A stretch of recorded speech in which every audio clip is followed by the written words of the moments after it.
우리 성도님들은 올해 어떤 각오를 가지고 새해를 시작하셨습니까? 고대 로마의 한 장군이 적군의 영토로 군대를 이끌고 갔습니다. 병사들은 낯선 땅 그리고 또 강력한 적 앞에서 갑자기 두려움이 엄습해 오기 시작했습니다. 장군들이 그 병사들의 두려워하는 모습을 보고 안 되겠다 싶어서 배에서 내리게 했어요. 병사들을 다 배에서 내리게 한 뒤에 자신들이 타고 온 배를 모두 불태웠습니다. 다 불태운 거예요. 그러면서 이렇게 말합니다.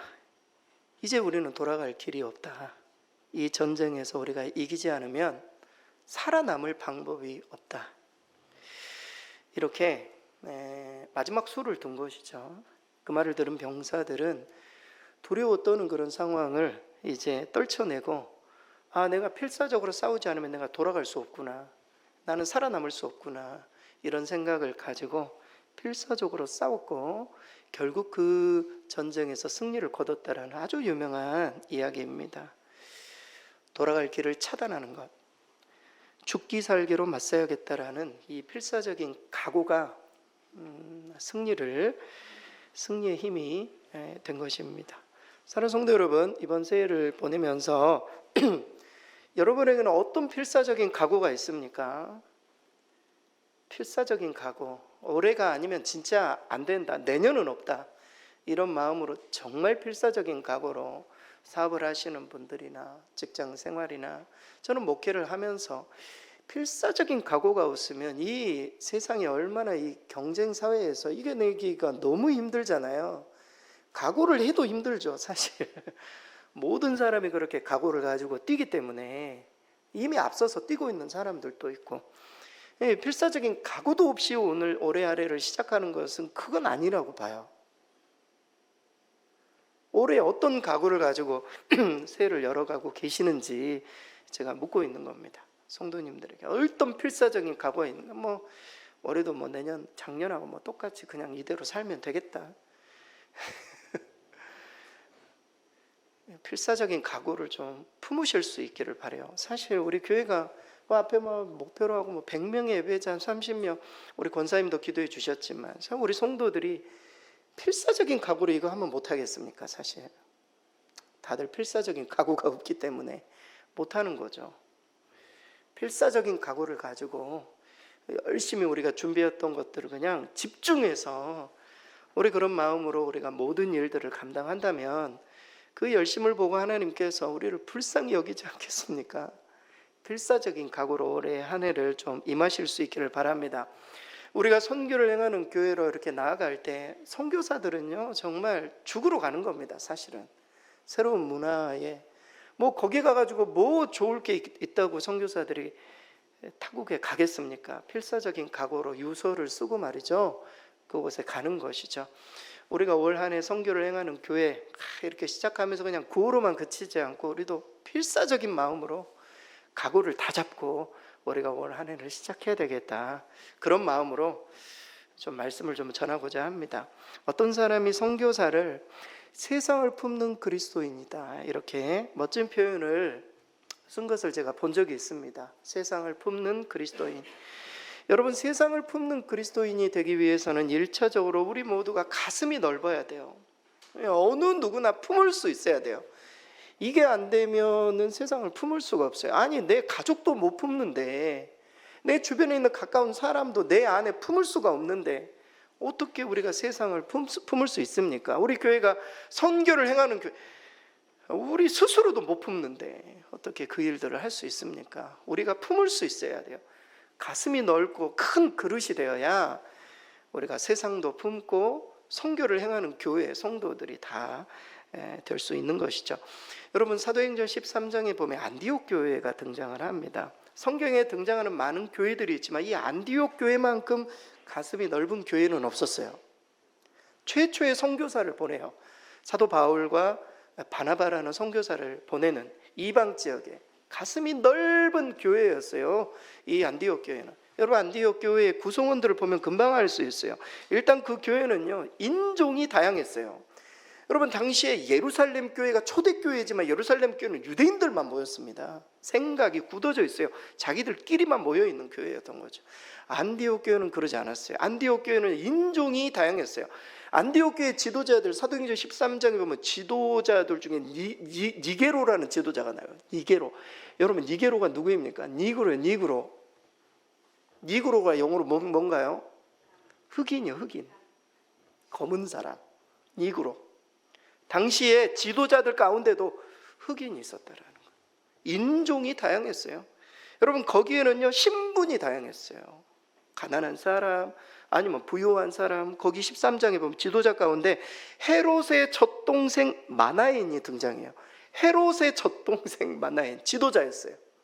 무슨 말입니까? 귀족도 지도자였어요. 유대인들 뿐만이 아니라 헤롯 하면은 그냥 이방인들이잖아요. 이방인들. 이런 사람들도 지도자였어요. 나이도 다양했어요. 당시에 사도 바울이 제일 어린 나이였을 것으로 보여요. 사도 바울을 누가 추천합니까? 바나바가 추천해요. 당시에 바나바는 사도 바울보다 20살 정도가 많았을 것이다 이렇게 이야기를 해요. 바나바는 나이가 많은 사람, 위로의 사람. 사도 바울은 젊은 혈기 그런 사람이었단 말이죠.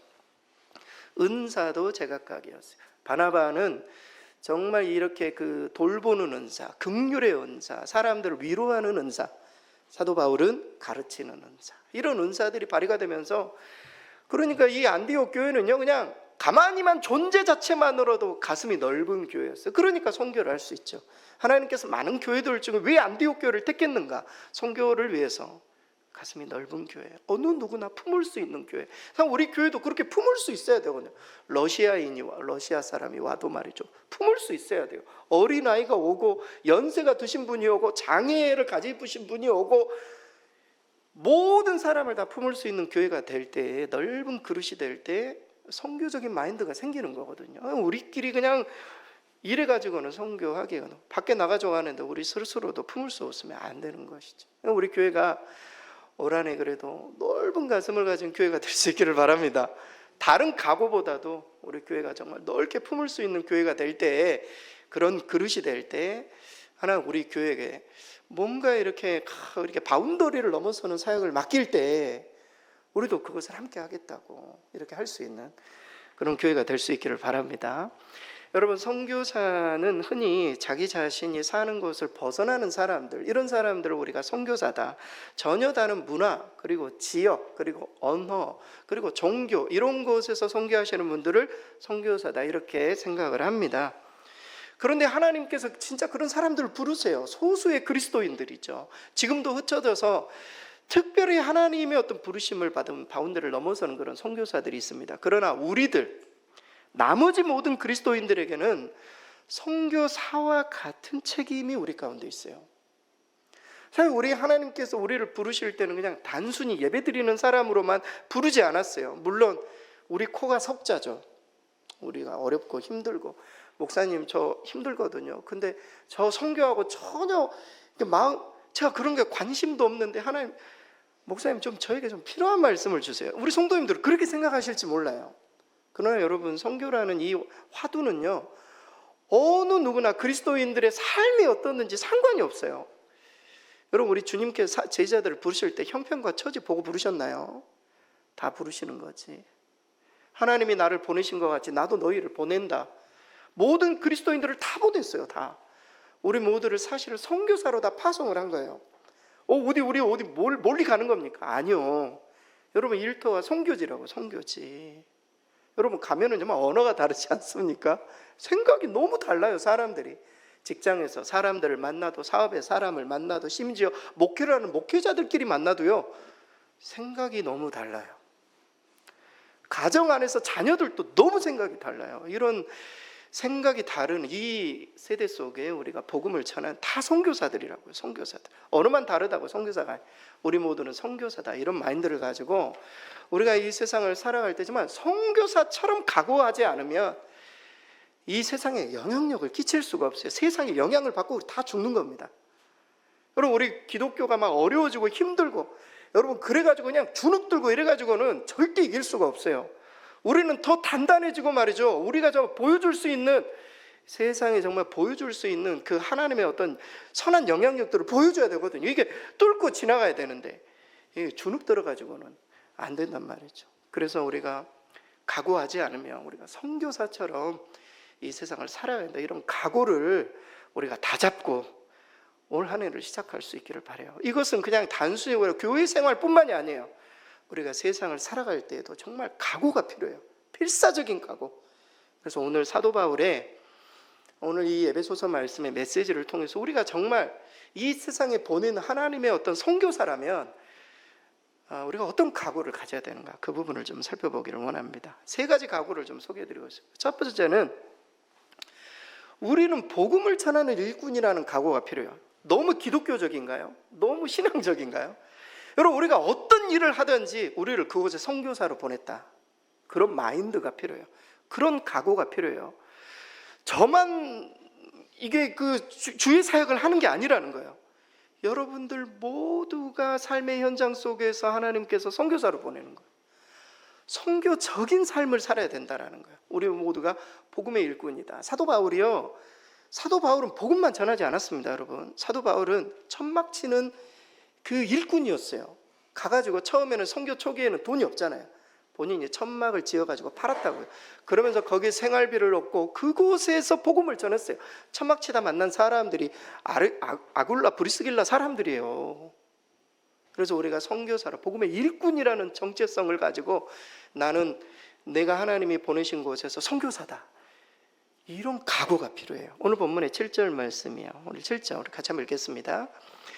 이 복음을 위하여 그의 능력이 역사하시는 대로 내게 주신 하나님의 은혜의 선물을 따라 내가 일꾼이 되었노라. 복음을 위하여 하나님이 주신 은혜의 선물, 은사, 재능, 이것에 따라 내가 일꾼이 되었다, 이렇게 말을 했어요. 복음의 일꾼. 여러분, 여기서 일꾼이라는 단어는요, 시중들다라는 뜻이거든요. 오이코노스라는 뜻. 시중들다, 그러니까 주인의 소리를 듣고 시중들다, 이런 의미가 일꾼이라는 단어의 의미입니다. 사도 바울이 저 자신이 복음을 전하는 일꾼이라는 거예요. 하나님의 말씀을 듣고 시중을 드는 그런 일꾼이라는 거예요. 여러분, 우리 모두가 직장생활 속에서 물론 우리는 회사의 어떤 상급자의 명령에 따라 움직여야 돼요. 그렇죠. 그런데 그 명령보다 선행하는 명령이 있어요. 하나님의 명령이에요. 하나님의 명령. 여러분, 정말 세상에 나가시면서 일터에 나가시면서 어떤 마음으로 나가십니까? 그냥 오늘 하루 버티자, 이런 거로 나가십니까?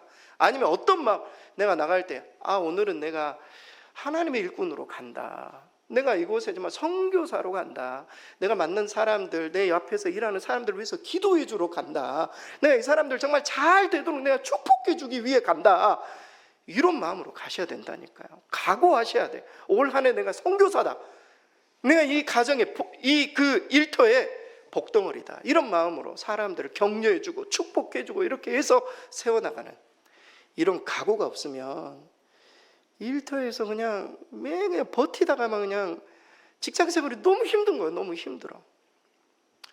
물론 모든 게 다 즐겁겠습니까마는 그런 마음으로 우리가 사명을 감당해야 한다, 잊지 말아야 돼. 사도 바울은 이 두 가지를 붙들고 있었어요. 하나님 나에게 주신 은혜, 그리고 하나님 나에게 주신 선물. 여기서 선물은 은사를 말해요. 은사, 은혜와 은사. 우리에게 하나님께서 많은 은혜를 주셨잖아요. 여러분, 건강하시죠? 얼마나 좋은 곳에서 사십니까?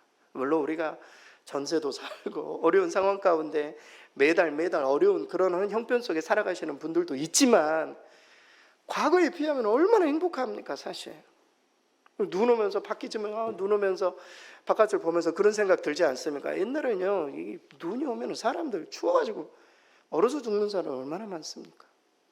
우리가 얼마나 넉넉하고 좋은 사회 속에서 평안하게 그냥 지내고, 어떻게 생각해 보면 정말 감사거리가 막, 하나님이 주신 은혜가 너무 크잖아요. 사실 하나님이 주신 은사도 얼마나 많습니까? 여러분, 우리 성도님들 보면 재능들도 많으세요. 사실 드러나지 않아서 그렇지 정말 뭐 할 일 하나 맡기면 꼼꼼하게 잘하시는 분들이 얼마나 많은지 몰라요. 근데 그 일을 그냥 주를 위해서 사용하기보다는 그냥 마인드가 사실 부족한 거죠. 사실 우리가 정말 선교사라는 마인드가 있잖아요. 그러면 내가 하는 모든 것들이 다 선교적인 일인 거예요. 그런 각오를 가지지 않으면 우리는 갈 수가 없다니까요. 하나님 부르실 때 누가 나를 위해 갈고? 아무도 못 가요. 아무도 못 가요. 그래서 우리의 넓은 가슴. 여러분 오늘 본문에 보면은 오늘 정말 우리가 이런 마인드를 가지기 위해서는 우리는 열린 귀가 필요해요. 아까 우리 일꾼이 그 시종 드는 사람이라고 그러죠. 시종 드는 사람. 하나님의 말씀을 들을 수 있는 귀가 필요하다고요. 선교사들을 보면은요, 하나님의 부르심에 따라 그곳에 갔어요. 본인이 원해서 간 사람은 아무도 없어요.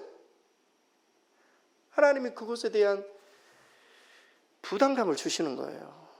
사람들마다 그냥 간 사람이 아무도 없어요. 가서 보면은 필리핀에 대한 부담감, 인도네시아에 대한 부담감, 다음 세대를 향한 부담감, 장애인들을 향한 부담감, 이런 부담감으로 다 하나님 앞에 사실 끌려간 거지. 누구나. 그래서 여러분 귀가 열려 있어야 돼요. 선교사들은 우리 교회도 귀가 열려 있어야 돼요. 제가 너무 우리들의 삶의 이런 부분들만 좀 더 넓은 어떤 가슴과 귀를 가지고 세상을 바라볼 수 있고, 우리가 좁은 땅덩어리에 살고 있지만 좀 더 넓게. 스코틀랜드 선교사였던 데이비드 리빙스턴, 스코틀랜드에 복음을 전했던 선교사님. 근데 이분이 말년에 잠비아로 들어갔어요. 아프리카 잠비아, 그곳에 들어가서 밀림 속에서 복음을 전했습니다. 참 인생이라는 게, 우리가 나이가 들면 좀 더 쉬운 일을 하고 싶은데 이 선교사님들은 더 어려운 곳으로 가는 거예요. 당시 선교사들은 다 그랬어요. 잠비아 선교사로 가가지고 밀림에 들어갔다가 통신 두절이 된 거예요. 연락이 오지를 않는 거예요. 그래가지고 이 영국 선교에서 난리가 났어요. 이거 어떻게 발견해야 되는데. 그래서 1871년에 헨리 스탠리라는 탐험가를 잠비아에 보냈어요. 리빙스턴을 찾아와라. 헨리 스탠리의 탐험가를 보내가지고 1년 동안을 이 탐험가가 이 밀림을 찾다가 리빙스턴을 발견했어요. 밀림 속에서 병들어 앓고 있는, 아무 곳에도 못 가는 리빙스턴을 발견합니다. 식료품이 떨어지고 의약품이 거의 다 떨어진 채 심한 열병을 앓고 있는 리빙스턴을 바라보고 너무 한숨이 나는 거예요. 어떻게 이런 곳에서 죽어가고 있는가. 그래서 스탠리는 간절하게 리빙스턴에게 이런 권면을 했다고 해요. 선교사님, 아프리카 복음 사역을 위해서 지금까지 선교사님 평생을 복음을 위해서 수십 년간, 오히려 30년간을 헌신해 오셨으니 이제 그만 저와 함께 본국으로 돌아가시는 게 좋지 않겠습니까? 저라면 갈 것 같아요. 아니 좀 몸도 힘들고 내가 병도 걸렸고 막 이래가지고 어떻게 선교를 합니까? 그냥 다 접고 들어가는 게 맞는 것 같잖아요. 리빙스턴은 그 제안에 대해서 이렇게 말했다고요. 아닙니다. 저에게 아프리카는 하나님이 보내주신 영광스러운 사역지라는 거예요. 하나님이 나에게 돌아오라고 하지 않았으니, 하나님 본국으로 돌아오라고 나에게 말하지 않았으니 제가 이곳에서 뼈를 묻겠다는 거예요. 하나님의 부르심에 따라. 그리고 이렇게 말하고 난 이후 1년 후에 이분은 아프리카 잠비아에서 죽습니다. 엄청난 각오 아닌가요? 선교사로 가는 것도 힘든데 밀림쪽에서 죽어가는 상황 속에서도 하나님이 나를 본국으로 안 불렀으니 내가 여기에 있겠다, 내가 남아서 할 일이 있겠지, 이런 마음으로 그곳에 남아있는 엄청난 각오. 사랑하는 성도 여러분, 우리가 멀리 갈 수는 없잖아요. 우리의 일터를 꼭 선교지로 생각해야 돼요. 하나님이 그곳에 나를 부르셨다, 이런 마음을 가지고 하나님의 귀가 열려 있어야 돼요. 하나님이 뭘 원하시는지 귀가 열려 있어서 내가 선교사로 사명을 감당을, 힘들어도 즐거울 수 있어요. 힘들어도 즐거울 수 있어요. 기쁘고 즐겁게 말이죠. 여러분 언제 좀 직장 생활을 기쁘고 즐겁게 했습니까? 여러분 사업을 할 때 막 기쁘십니까? 막 할렐루야. 여러분 성령 충만해야 돼요. 하나님 우리에게 사명을 주시면 기쁘게 할 수 있어요. 공부를 해도 기쁘게 할 수 있고, 일을 해도 기쁘게 할 수 있고, 다 그래야만 우리가 선교사처럼 살 수 있어요. 그 열정이 아니고서는 안 돼요. 그래서 올 한 해 좀 각오하시기 바랍니다. 내가 선교사처럼 살아야 되겠다. 흩어진 곳에서 선교사처럼 각오. 이게 첫 번째 각오입니다. 두 번째 각오는 하나님이 나에게 은혜를 주신 이유를 알아야 돼요. 하나님 나에게 주신 그 풍성한 은혜를 잊지 않아야 돼요. 그 은혜에 따라 이방인에게 복음을 전하는, 여러분 이 바운더리를 넘어서려면요, 바운더리를 넘어설 만큼의 은혜가 필요해요. 여러분 우리가 왜 선교지에 못 갑니까? 그만큼 은혜를 못 받아서 그래요. 선교사님들 이야기 들어보면 와, 이게 가만히 있을 수가 없어요. 고국에 나가는 거거든요. 그 은혜를 우리는 사모해야 돼요. 오늘 본문의 8절 우리 같이 한번 읽겠습니다. 모든 성도 중에 지극히 작은 자보다 더 작은 나에게 이 은혜를 주신 것은 측량할 수 없는 그리스도의 풍성함을 이방인에게 전하게 하시고, 사도 바울의 고백 속에 항상 등장해요. 자기는 너무나 작은 자라고, 심지어 죄인 중에 괴수라고. 이건 인위적인 고백이 아닙니다. 이건 솔직한 고백이에요.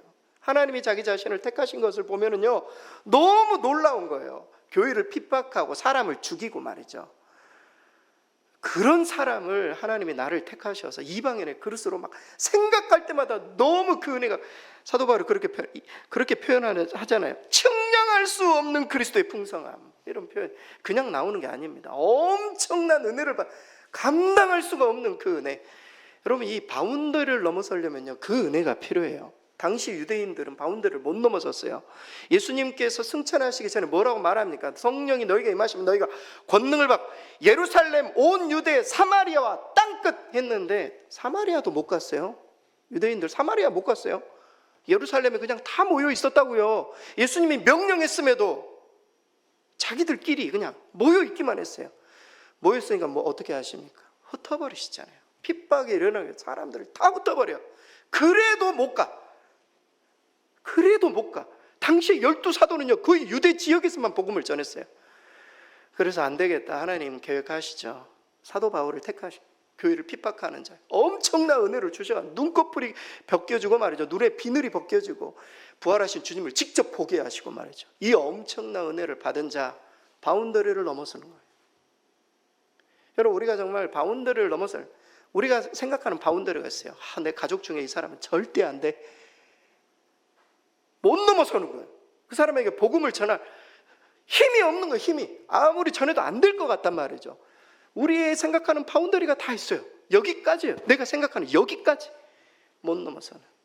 여러분, 왜 우리가 못 넘어서냐고요? 그만큼 은혜를 못 받았기 때문에.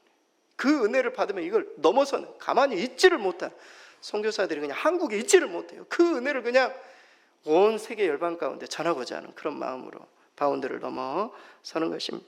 이런 선교적인 각오를 위해서는요, 발이 발달되어 있어야 돼요. 발이. 우리가 앞서 무슨 이야기에서 넓은 가슴이 필요해요. 선교사들에게 이제 넓은 가슴이 있어야 돼요. 그리고 듣는 귀가 있어야 된다고. 하나님의 음성을 듣고 움직여야 되니까. 세 번째는 다리가 필요해요. 다리가 발달되어 있어야 돼요. 순종하는 발, 하나님의 말씀을 듣고 갈 수 있는 그런 발이 필요해요. 이런 각오가 있어야 돼요. 하나님께서 말씀하시면 우리도 발걸음을 좀 옮길 수 있도록 하나님, 제가 그런 각오를 가지고 하늘을 열어가야 돼요. 여러분, 허드슨 테일러, 오늘 선교에 관한 이야기니까 선교사님들을 좀 몇 분 더 소개해 주세요. 허드슨 테일러는 19세기 선교사, 영국 선교사였어요. 하나님의 부르심에 순종해서 거의 알려지지 않았던 중국 내지까지 들어가서 복음을 전했던, 그래서 그 유명한 중국 내지 선교사의 어떤 개척자, 이렇게까지 이야기를 합니다. 당시의 선교사들은요 대부분 해안가 선교를 했어요. 여러분, 중국이 얼마나 큽니까? 하지만은 해안가에 중요한 도시들이 있죠. 상해나 뭐 이런 도시들, 해안가 선교만 한 거예요. 감히 들어가기가 어려운 거예요. 무섭기도 하고 뭐 이렇게 어떤 반대에 부딪힐 수도 있고, 그래가지고 내지까지, 실제 중국인들은 내지에 많이 사는데 부족들이 얼마나 많습니까? 허드슨 테일러가 선교를 하다가 이렇게 하면 안 되겠다, 그래가지고 내가 내지에 들어가겠다 해가지고 이분이 머리를요, 이 노란 머리를 전부 검은 머리로 다 바꿔요. 그리고 중국인 머리로 바꿔요. 머리 스타일을 중국인 머리로 바꾸고, 이 챕스틱, 그러니까 이게 뭐죠? 갑자기 생각이, 이거 하는 법들을 이제 배우기 시작해요. 사람들 처음 보면 포크나 쓰지 뭐 하잖아요. 그래가지고 젓가락질을 하는 법들을 연습하고 한복을 입고 말이죠, 중국 옷을 입고 해가지고 완전히 얼굴만 서양인이고 전부 다 중국인으로 바뀌어가지고 내지로 들어갑니다. 그래 복음을 전해요. 그래가지고 내지에 수많은 사람들이 주께로 돌아오는 내지 선교의 개척자. 여러분, 우리나라도요 복음이 들어올 때 대부분 다 어디로 들어옵니까? 저기 부산항을 통해서 저기 평양에 있는 그 대동강, 그리고 인천 항구, 제물포 막 이런 데를 통해서 복음이 들어와요. 거기서만 복음을 전했으면요 우리까지 들어오지도 못해요. 우리 복음을 듣지도 못한다고요. 허드슨 테일러의 내지 선교 때문에 선교사들이 다 전부 한복을 입고 말이죠, 갓을 쓰고 말이죠, 사람들이 내지로 들어와 가지고 복음을 전했다. 이 내지 선교의 개척자가 이 허드슨 테일러예요. 허드슨 테일러가 왜 이런 일을 할 수 있었습니까? 움직이는 발 때문에. 아니, 해안가에만 머물지 마라. 하나님이 순종해, 하나님 말씀하셔야지. 순종해서 발걸음을 옮긴 거예요. 내지 쪽으로, 더 안으로, 더 깊숙이 들어가서 너무 위험하고, 실제 허드슨 테일러의 가족들이 사실 내지에서 다 죽어요. 여러분, 우리 양화진에 가면은 수많은 선교사들의 묘지가 있잖아요. 내지에 들어가지 않았으면 그냥 편안한 데서 선교했으면 안 죽었을 거라고요. 우리의 마인드가 필요해요. 사실 우리가 죽지 않으면 선교 못합니다. 우리의 마음이 죽지 않으면, 직장생활 속에서도 그렇고 교회도 마찬가지죠. 저도 목회자로서 목회하면서 내가 죽지 않으면 목회 못해요. 내가 죽어야 가정이 살고, 내가 죽어야 직장이 사는 거예요. 내 사업이 사는 거라고요. 내가 죽지 못한 거예요. 하나님께 오늘 올해 이제만 각오를 해야 돼. 우리가 정말 철저한 각오를 하고, 우리도 정말 선교사적인 마인드를 가지고 직장 생활도 하고, 그런 어떤 각오를 다잡으실 수 있기를 바랍니다. 마지막으로 선교사처럼 어떤 각오를 하나? 하나님의 어떤 비밀 계획을 꼭 알릴 수 있는 각오. 나 아니면 안 되는 사람들이 있어요. 그런 사람들에게 복음의 비밀을 알릴 수 있는 각오. 여러분, 오늘 사도 바울이 그 비밀이란 이야기를 미스테리오, 그러니까 미스티리어스라는 단어거든요. 이게 미스테리온, 하나님의 비밀. 사도 바울이 계시를 받고 하나님께서 이 땅의 온 세상 가운데 복음을 전하기 위해서 이방인을 택했다라는 그 비밀을 깨닫게 돼요. 유대인들 가지고는 안 되는구나. 이방인들에게 복음을 전해져서 우리까지 온 거거든요, 복음이. 그 비밀을 알리는 그 사명, 내가 그 사명을 감당해야겠다는 각오. 오늘 본문의 9절 마지막으로 함께 읽겠습니다. 영원부터 만물을 창조하신 하나님 속에 감추어졌던 비밀의 경륜이 어떠한 것을 드러내게 하려 하심이라. 비밀의 경륜. 이 경륜이라는 단어가 헬라어로 두 가지가 있어요. 원래 이 원본 그리고 사본들에는 좀 다른, 그러니까 이 비밀의 경륜이라는 것은 비밀의 계획, 이방인들을 위한 교제, 막 이런 뜻이 있어요. 그러니까 이방인들의 하나님께서 교제한, 그리고 이방인들을 향한 어떤 계획, 이 두 부분, 사도 바울이 이 부분을 알리기 위해 하나님 나를 부르셨다. 이런 각오를 가지고 모든 세계 열방 가운데 하나님의 비밀을 알리고자 하는 그런 사명을 사도 바울이 받은 겁니다. 사실 우리에게도 똑같은 사명이 있어요. 땅끝은 사실 복음을 받아들이지 않는 내 가족이 땅끝이잖아요. 땅끝에 복음을 전하고자 하는 사명이, 내가 만나 최고의 보석과 같은 우리 주님을 사람들에게 알리고자 하는 그런 비밀을 맡고 있는 사명이 우리 가운데 있음을 각오하지 않으면 절대 가족들을 전도할 수가 없어요. 여러분, 우리 교회 가족들이 다른 교회도 다니시지만 예배 안 드리시는 분들도 많잖아요. 우리 가족들 중에, 가족들만 교회 나와도 100명 예배자 다 됩니다. 사실 그러지 않습니까? 근데 가장 넘을 수 없는 게 가족이라고. 가족. 이 가족을 어떻게 복음을 전해야 되는가? 여러분, 정말 잘 우리가 믿음의 준비를 해야 돼요.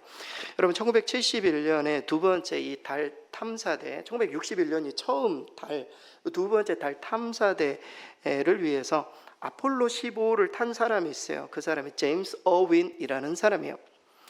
이 제임스 어윈, 이 사람의 미션은 달에서 하얀 돌을 채취해 오는 거였어요. 또 화이트 스톤, 하얀 돌을 채취해 오는 거였습니다.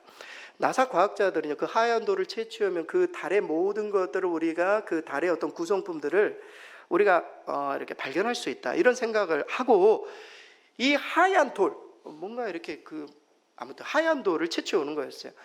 나사에서 계속 산에 올라가면 그게 분명히 있을 것이다. 첫째 날에는 실패해요. 둘째 날 가가지고 산 기슭에 있는 한 바위 위에서 하얀 돌을 채취합니다. 뭐 정확하게는 뭔지 모르겠지만 하얀 돌을 채취해 와가지고 지구로 귀환을 합니다. 그런데 이 제임스 어윈이라는 이 사람이 우주인으로서의 사명을 다 내려놓고 남은 사명을 선교사로 헌신했어요.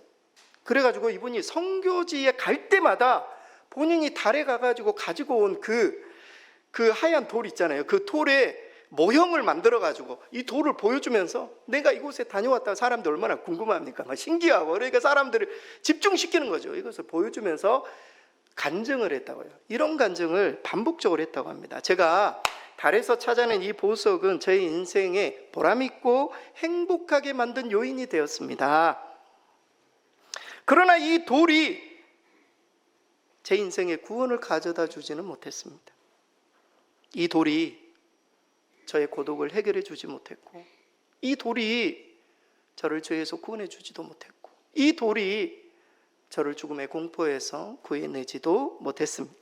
하지만 다행히 저는 우주 비행선을 타기 30년 전에 이보다 더 중요한 보석을 이 땅에서 찾을 수 있었습니다. 그러면서 복음을 전하는 거예요. 모퉁이 돌 대신 예수 그리스도, 그분이 최고의 보석입니다. 그러면서 선교지마다 움직이면서 자신의 경험을 바탕으로 최고의 보석이신 예수 그리스도를 전했다라는 것입니다. 사랑하는 성도 여러분, 올 한해 각오하시기 바랍니다. 우리는 절대 가족들을 포기해서는 안 돼요. 내가 죽지 않는 한 내가 죽지. 가족들이 아직 살아있다면 절대 포기해서는. 가족들은요, 우리가 기도하고 하나님께 맡기고 정말 진정성을 가지고 죽어가는 그 순간에도 복음을 전하면 꼭 돌아오게 돼 있어요.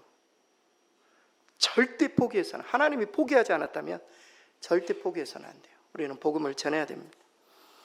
어떻게 선교사처럼 살기를 각오해야 되는가? 오늘 말씀을 정리합니다. 첫째, 누구나 품을 수 있는 넓은 가슴을 갖도록 여러분 각오하셔야 돼요. 두 번째, 주님의 음성을 들을 수 있는 귀가 열릴 수 있도록 우리는 각오해야 돼요. 세 번째, 큰 은혜를 힘입어 경계를 넘어서는 발이 될 수 있도록 하나님 우리에게 크신 은혜를 주옵소서. 바운드를 넘어설 수 있도록. 마지막 네 번째, 최고의 보석을 전하는 입술을 갖는 선교사가 될 수 있도록, 선교사처럼 사명을 감당하도록. 요 네 가지 여러분 꼭 기억하시고 올해 다짐하실 수 있기를 바랍니다. 각오를 하실 수 있고, 많은 각오들이 있지만 내가 하나님 보내신 곳에 선교사로 내가 가야 되겠다, 이런 각오를 가지고 한 해를 열어간다면 하나님께서 우리 교회 우리 모든 성도를 축복해 주시지 않겠습니까? 하나님 절대 빚진 사역을 하지 않으십니다. 우리가 하나님 앞에 온전하게 맡기는 것만큼 하나님이 이보다 훨씬 더 큰 은혜를 우리에게 허락하실 줄 믿습니다. 기도합니다.